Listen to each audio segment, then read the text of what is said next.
Greetings, loved ones. My name is Gracie Murphy, and I am president of HOC Justice Project. I'm also the author of the book Journey to Justice, Finding God and Destiny in Darkness. You can find the book on Amazon.com. I talk about the work that we do. For the last 16 years, we have been working in Honduras to rescue, care for, redeem, and empower justice for women and children who suffer violence. We train police, prosecutors, investigators, judges, and other government officials on the laws, procedures, and how to treat victims of violence. To this date, we have trained more than 4,000 officials in Honduras. We also provide trainings to community leaders and pastors, missionaries, churches, to children and young adults in schools, as well as their parents and others in the communities on the prevention of violence and the intervention in the event that they encounter a victim of violence. We also teach duplication of this work to communities, churches, businesses, missionaries, and other organizations, and for anyone who has a desire to serve. And to date, we have trained more than 100,000 people in more than 16 years. We also have a refuge for women and children in the midst of crisis and a home for girls pregnant by rape and incest. We have a radio show to more than 750,000 people that has aired each week since November 2006 called A Life Without Violence. To help get these messages out, so I'm excited about what we're doing now, please subscribe to our channel, follow us on Facebook, Instagram, and Twitter, hit the like button, and please, please, please share these messages with others. You never know. Just by doing so, you could save a life. Today we begin our Freedom from Violence series, covering domestic violence and family violence, child abuse, rape, sexual assault, sexual abuse of children, human and sex trafficking, and other themes against vulnerable groups, which include women, children, the elderly, the disabled, LGBTQ, indigenous persons, and migrants. At this time, we will be focusing specifically on domestic violence for the next few weeks. If you, your organization, church or ministry, school or business would like for us to provide training to your people, we can arrange it. Just email me at the address in the description. For the last 10 months, I have been working on this series in the preparation to release it in English throughout our social media. We have been waiting to airing them, and I believe now is the time to do so. The series began airing in March of 2021 in Spanish on our weekly hour-long radio show here in Honduras called Una Vida Sin Violencia, A Life Without Violence. While those were long, hour-long episodes, here I'm going to break them down into shorter episodes of more or less 10 minutes and air them once a day, Monday through Friday. While I am a Christian and approach our work and teaching through my faith, all of the information we have to share is for everyone, regardless of your faith. So let's begin. God's children, all of us, regardless of our faith, need to wake up and take our rightful places in our community to do the work that God has called us to do. Included in our destiny, our purpose, is standing up to protect the vulnerable. If we want our communities to change for the better, to be communities full of strong families, it is our work to do. If we want to diminish violence and corruption and bring in a culture of peace, it is our work to do. God does his work through us. As he told Moses in Exodus 3, verses 7 to 10, the Lord said, I have indeed seen the misery of my people in Egypt. I have heard them crying out because of their slave drivers, and I am concerned about their suffering. So I have come down to rescue them from the hands of the Egyptians and to bring them up out of that land into a good and spacious land. And now the cry of the Israelites has reached me, and I have seen the way the Egyptians are oppressing them. So now go. I am sending you to Pharaoh to bring my people, the Israelites, out of Egypt. God hears their cries. He sees their oppression. He is concerned about their suffering.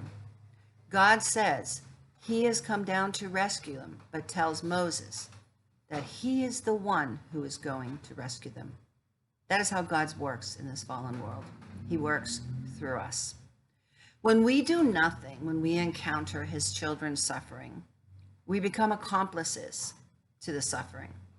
If you know that a child is being sexually abused and you do nothing, each moment of abuse after that makes you an accomplice. If you know a woman is being abused and you do nothing, each insult, each slap, each rape she suffers after you have knowledge of her suffering makes you an accomplice. We're going to speak the truth here. If you serve in a church or serve in a feeding program, childcare program, children's home, or any other form of ministry that brings you into contact with people, even wherever you work in the world, you will encounter victims of violence. If you work as a doctor, a nurse, a teacher, in an ambulance, or any other service or business, you will encounter victims of violence. If you are a missionary or pastor, wherever you are in the world, you will encounter victims of violence. The question is not if you will encounter them. The question before God is, what will you do when you encounter them? So let's talk about the situation of violence in the world. A World Bank report on violence against women and children worldwide states that gender-based violence, or violence against women and children, is a global pandemic that affects 1 in 3 women in their lifetime. The numbers are staggering.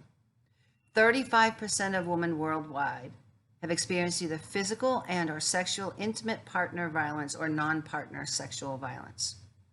Globally, 7% of women have been sexually assaulted by someone other than a partner. Globally, as many as 38% of murders of women are committed by an intimate partner. 200 million women have experienced female genital mutilation or cutting. This issue is not only devastating for survivors of violence and their families, but also entails significant social and economic costs.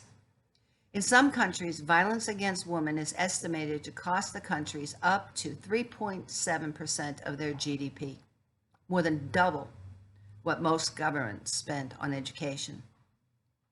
Failure to address this issue of violence against women and children also entails a significant cost for the future.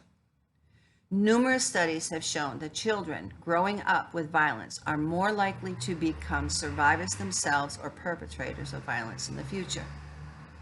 One characteristic of gender-based violence is that it knows no social or economic boundaries and affects women and girls of all socioeconomic backgrounds.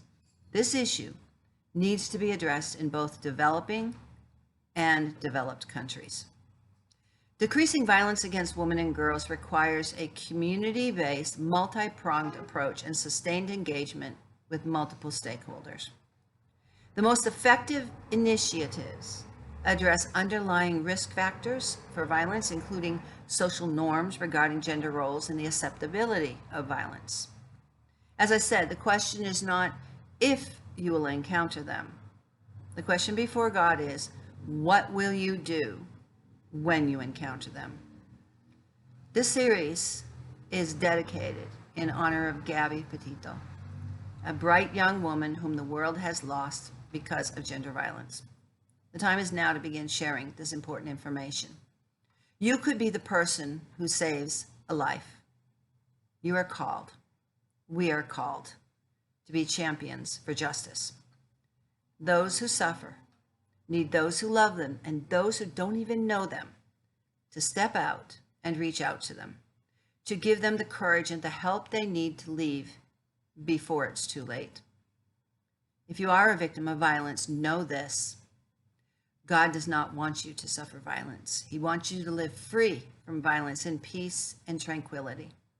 If you are a victim of violence or you find yourself in a dangerous situation, call 911 for help or reach out to someone. Please reach out to someone.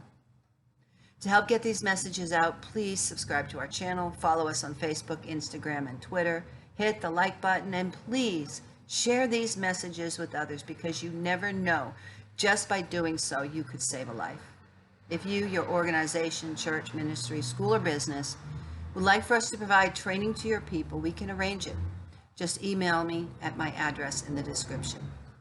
Tomorrow, we're going to talk about how violence affects everybody. Until then, God bless you.